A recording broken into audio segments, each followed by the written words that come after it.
this delves into a bigger topic, but let's talk about it, man. EA is ready to drop the hammer on these NDA breaking bums in the Battlefield 2042 beta. So, in lack of reading comprehension news, EA is hosting a closed technical preview for Battlefield 2042, and without hesitation, people have ignored the NDAs they signed and posted leaked footage of the game.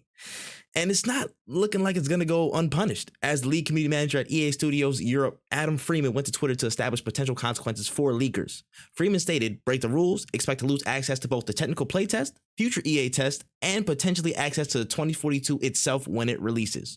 We've already removed plenty of people from the playtest in these past 48 hours, and they won't be able to play this weekend. For me, I feel like this is one of the first times where I saw a leak and I hesitated. I hesitated to dive in. I'm so excited for this. I was like, I don't even know if I want it spoiled yet. But yeah, I feel like if you break an NDA, regardless, like you know you fucked up. Like you know what you're doing. You have to sign a contract, bro. Like you know what you're doing. So any punishment that comes your way after, like it's on you. Yeah, it's all on you. There's nothing you can do about it. When I was like putting the notes together, I literally just did like a sweep of YouTube to see how many people actually posted gameplay, and it was extensive. It was literally channels quite ridiculous. Channels big and small. 192 subscribers, 3,000 subscribers, 15, 20, 30, 40K subscribers, people dropping gameplay. You've seen the NDA. Literally, it tells you everything you need to know. Shut your ass up and enjoy this playtest. That's all you have to do.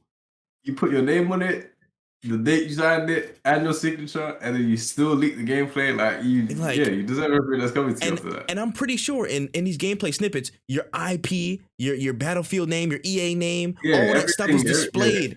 They do that for copyright purposes. It pops up on the screen, and I'm like, bro, why? Why would you still? They're for views. I'm like, okay, cool. You're just gonna get this meme blacklist from everybody at EA. Good luck, son. Like, it doesn't make sense. They give you exact instructions on how to enjoy the beta and, you know what I'm saying, or work within the bounds. And people's like, word, I hear you. So yeah, what am I gonna call this? What am I gonna put a thumbnail as for this leaked gameplay, bro? I don't know, man. I gotta figure this out, man. We gotta really get out. The thing is, within the first 48 hours, like they showed this article, people were getting gunned within the first 48 hours. Within the first 48. People are just so hungry for fucking views that they'll just continue to do this shit. Like that's the one thing. Like I don't agree with. They want to break NDAs from EA, a $1 billion company. They don't get, like, dog. You're just gonna get your stuff rocked, and you gotta go and start from scratch all over again. And then some of these people in the future probably gonna try and go to events and then get their name down. Yeah, man, can I see this new EA gameplay, man? I'm at this event, man. I'm trying to get in there. What's your name again?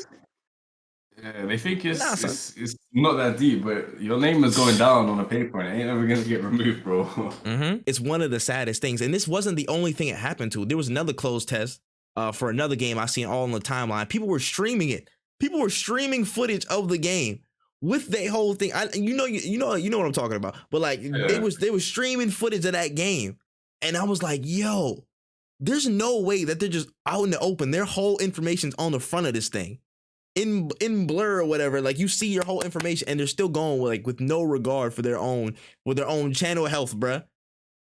Like ridiculous, bro. It's really simple. Read the fine print. The whole leaking of games and all that kind of stuff it's not needed. It's not needed. It's not. Like, it's a closed beta for a reason. Like, let these companies get their research done. Most games have an open beta regardless. Like the game is also gonna be coming out to full public release. Like you ain't missing out on shit. Just be patient. That behavior that dissuades people from that dissuades developers from putting out more betas. You know what I'm saying? That's like other companies see that stuff. Shepard's bringing up a good point. Like FromSoft, they keep all the Elden Ring, the Dark Souls, all that stuff, Sekiro, all under wraps. They don't talk to nobody. It's like Square Enix, they don't talk to nobody. Nintendo, they don't talk to nobody. They be like, yo, we and again, to a point, I don't blame them because this stuff happens. There's always people that want to take advantage of the situation and drop gameplay early and violate the trust that the developers are extending. So it's it's putting a lot of developers in a tough position, and it's only hurting us when people do this. They sign NDAs and they go ahead and make a stupid move anyways. You know, you're only hurting everybody else around you just for that one little 15 seconds of fame, and you get dropped off by everybody. This is important. This is an important time for EA, and they don't want anybody to ruin it or mess up any of the momentum. And then this does that. This detracts from the build up to the game's release. I don't think people understand how huge the launch of this game is going to be. This is going to be like one of the best games to drop in a long time. People don't understand the simple concept of play by the rules, understand what you're doing, and don't mess up, because you gonna get wiped out. Right now you see it. You gonna get wiped out.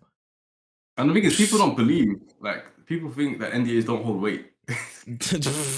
You know, why don't you go find out? Listen, and then the funny, the people, again, it's crazy because I know, again, like when we get post-pandemic for real, and like people are trying to go to these events, that's when it's gonna hit the fan. Because they gonna have your name down on the list like, hey, yo, do not bring this person, that person, that person. You messed up on the NDA. You messed up on the NDA. We not working with you no more for the rest of eternity. You don't get no access to nothing, EA. You know what I'm saying? Like, and when lucky people aren't, they don't understand it fully because they're sitting at home. They're like, oh yeah, whatever. They might not, you know, invite me to the next one. No, they're not inviting you to anything else ever. And I feel like when stuff gets more in person, they'll catch that. And yeah, and it's not gone. It's probably not just EA. I'm more than sure that like community leaders and devs across companies, they'd be like, oh yeah, this dude just dropped all this information from NDA. Chef bringing up a really good point. Yeah. Oh yeah, we seen this guy's name. Didn't he just break that NDA on EA? They probably exchanged information or something like that. You're gonna get blackballed across the board if you mess up. So you better play by the rules, bro. The thing is, I don't get, like, if you're a little, like, if you're a much like smaller creator, like, and you want to get views, like, I don't agree with it, but I understand your motivations to go and leak footage 100%. Yeah. But if you're sitting comfortably, like, you've got an established brand of 40K, like you were saying, people with 40K, 30K were dropping like leak about. What are you doing? It doesn't make. What are you doing? Was that little amount of clout? Was that one video that did like, oh yeah, 30K views higher than what you normally do? Was it worth it? Was it really worth it to get your stuff blackballed and you don't have any like major future in the gaming space because people see you, they outed you, and like, oh yeah, you're done out here, bro. They caught you. And I understand that argument for smaller creators, but even then, I got a counterpoint. You know what I'm saying? I'm a smaller creator, and if I'm given that chance, I'm keeping my mouth shut because I want to maintain a good relationship with the people I'm connecting with in terms of the community leaders and stuff like that. I wouldn't want to squander whatever, like what little momentum I have because of my channel size or whatever like that. You know what I'm saying? Based on channel size, I wouldn't want to risk that because I'm building relationships on the other hand. Like, you know what I'm saying? I'm giving feedback to developers. I'm talking with them. You know what I'm saying? I'm working with certain community managers to get early access. So they know my name, they see my face, no matter how big or small. You know, and in that sense, it's messed up. I wouldn't do it. But we definitely can't like hide from the fact that there are creators that are just with that mindset. It's just like, oh my god, no, yeah, 100%. Like just trying to grab onto whatever they can get and just pump it out. Like there's always gonna be those types around. 100%. Like there's already, you know what I'm saying? There's already enough cards against you as being one of so many different creators. Why would you shoot yourself in the foot once you get in the door by breaking NDAs like that? Whether they're cognizant of the fact or not, the NDA is still present and they have to adhere to it. And if they don't, they're getting dropped off. They're getting put through a table in all types of ways. So that ain't me, man. EA, we ain't doing that on this side. You know what I'm saying? If you want to slide something over here to our way, to the KTP, you know what I'm saying? We follow the rules on this side. You know what I'm saying? We can work something out. We can work something out. Oh shoot, man. But yeah, that's bottom line is stop leaking shit. Facts.